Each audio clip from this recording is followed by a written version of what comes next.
रात के ठीक 12 बजे एक सुनसान हाईवे पर लगे सीसीटीवी कैमरे ने एक ऐसी कार रिकॉर्ड की जो बिना ड्राइवर के चल रही थी। और सबसे डरावनी बात, उस कार की पीछे वाली सीट पर एक लड़की बैठी थी जो कैमरे की तरफ देखकर मुस्कुरा रही थी। मेरा नाम है डिटेक्टिव तक्षक रॉय। मैंने अपनी जिंदगी में कई अजीब और खतरनाक केस देखे हैं, लेकिन मिडनाइट हाईवे केस ये एक ऐसा मामला था जहां तर्क, विज्ञान और समझ सब कुछ बेकार साबित हो गया। ये मामला महाराष्ट्र के एक सुनसान हाईवे से शुरू हुआ, जहां रात के 12 बजे के बाद कोई भी रुकना नहीं चाहता था। लोग कहते थे, अगर तुमने रात 12 बजे के बाद किसी को लिफ्ट दी तो शायद तुम कभी घर वापस नहीं पहुंचोगे। मैं इन बातों पर यकीन नहीं करता था जब तक मुझे वो फोन नहीं आया। एक रात ठीक 12:17 बजे मुझे पुलिस कंट्रोल रूम से एक इमरजेंसी कॉल आई। सर, हाईवे के सीसीटीवी में एक अजीब घटना रिकॉर्ड हुई है। एक कार चल रही है, लेकिन उसमें ड्राइवर नहीं है। मैं तुरंत वहां पहुंच गया। पुलिस ने मुझे फुटेज दिखाई। सुनसान सड़क, गहरा अंधेरा और एक सफेद कार। कार सामान्य गति से चल रही थी, लेकिन ड्राइवर सीट पर कोई नहीं था। मैंने सोचा शायद कैमरे का एंगल गलत होगा, लेकिन जब फुटेज को जूम किया गया तो मेरी सांसें रुक गई। ड्राइवर सीट सच में खाली थी। जैसे ही फुटेज आगे बढ़ी, कार की पीछे वाली सीट पर हलचल हुई। धीरे धीरे एक लड़की का चेहरा दिखाई दिया। उसका चेहरा बहुत फीका था, आंखें सीधी कैमरे की तरफ और होठों पर हल्की सी मुस्कान। और अचानक स्क्रीन झपकी और कार गायब हो गई। मैंने तुरंत उस कार का नंबर निकाला। वो कार एक व्यक्ति के नाम पर रजिस्टर थी, रोहित मेहरा। लेकिन समस्या ये थी, रोहित मेहरा 3 दिन पहले ही लापता हो चुका था। मैं उसके घर गया। घर पूरी तरह खाली था, जैसे कोई जल्दी में सब कुछ छोड़कर चला गया हो। वहां मुझे एक डायरी मिली। डायरी में आखिरी लाइन लिखी थी, कल रात फिर वही लड़की मिली। उसने मुझसे लिफ्ट मांगी। मैंने दे दी। शायद मुझे नहीं देनी चाहिए थी। अब साफ था, इस केस की चाबी वही लड़की थी। मैंने आसपास के लोगों से पूछताछ की। एक बुजुर्ग आदमी ने मुझे चुपचाप देखा और बोला, बेटा, तुम गलत चीज के पीछे पड़ गए हो। वो लड़की जिंदा नहीं है, उसने बताया। कुछ साल पहले उसी हाईवे पर एक हादसा हुआ था। एक लड़की रात में लिफ्ट मांग रही थी, लेकिन किसी ने उसकी मदद नहीं की। और जब एक कार रुकी, तब तक वो लड़की मर चुकी थी। तब से लोग कहते हैं वो लड़की आज भी लिफ्ट मांगती है। लेकिन एक बात समझ नहीं आ रही थी, अगर वो सिर्फ एक आत्मा थी तो कार कैसे चला रही थी और रोहित मेहरा कहां गया? मैंने तय किया, मैं खुद उस हाईवे पर जाऊंगा। ठीक रात 12 बजे, रात 12:05 बजे मैं अपनी कार लेकर वहां पहुंचा। सब कुछ सामान्य था।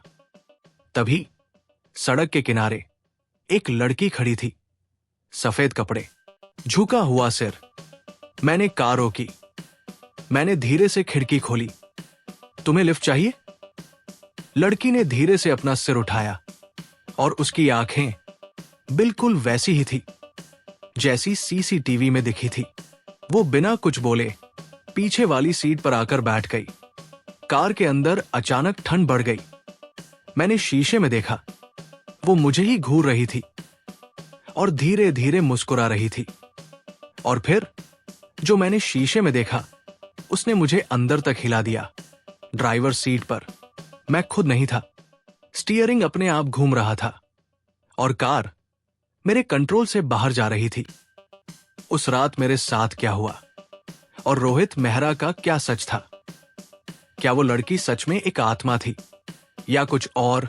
उस पल मेरी धड़कन रुक सी गई थी। ड्राइवर सीट खाली थी, लेकिन मैं अभी भी सब कुछ देख पा रहा था। ऐसा लग रहा था जैसे मैं अपने ही शरीर से बाहर हो गया हूं।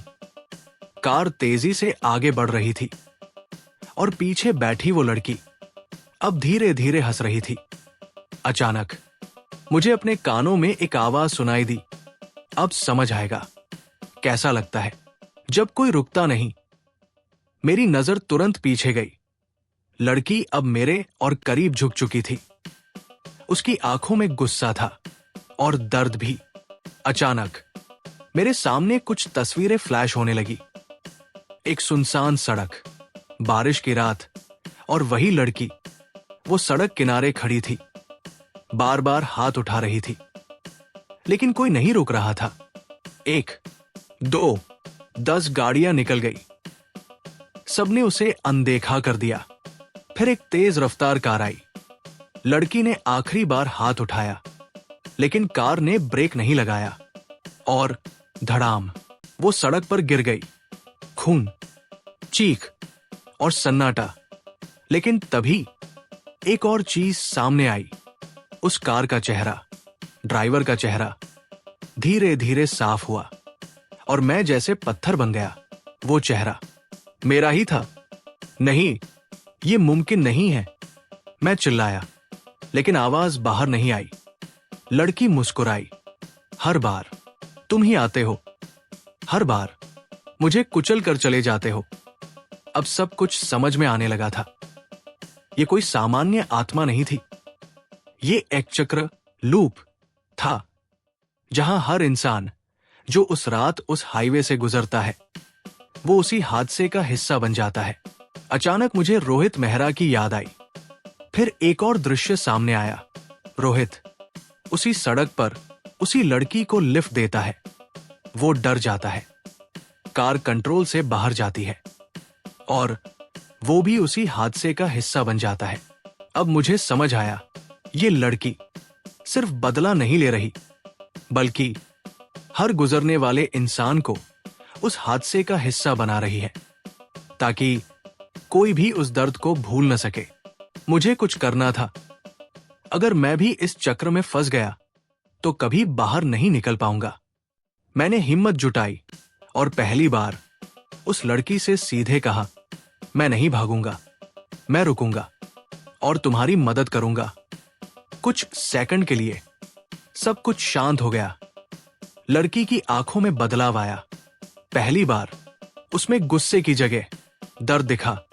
उसने धीरे से कहा, मुझे बस एक बार कोई सच में रोक लेता तो शायद मैं आज जिंदा होती। अचानक कार रुक गई। सब कुछ शांत हो गया। मैं फिर से अपनी सीट पर था। स्टीयरिंग मेरे हाथ में था। मैंने पीछे देखा। वो लड़की गायब थी। अगले दिन उस हाईवे पर कोई अजीब घटना नहीं हुई। लोग आराम से गुजरने लगे, जैसे सब कुछ खत्म हो गया हो। लेकिन 3 दिन बाद मुझे फिर एक कॉल आई। सर, एक नई सीसीटीवी फुटेज मिली है। मैंने स्क्रीन की तरफ देखा। एक कार रात के 12 बजे धीरे धीरे चल रही थी। इस बार ड्राइवर सीट पर मैं बैठा था और पीछे वही लड़की मुस्कुरा रही थी। शायद ये चक्र कभी खत्म नहीं होगा, या शायद अब अगला नंबर आपका है। नेक्स्ट पार्ट के लिए कमेंट करें और ऐसे ही हॉरर इन्वेस्टिगेशन स्टोरीज के लिए सब्सक्राइब करें।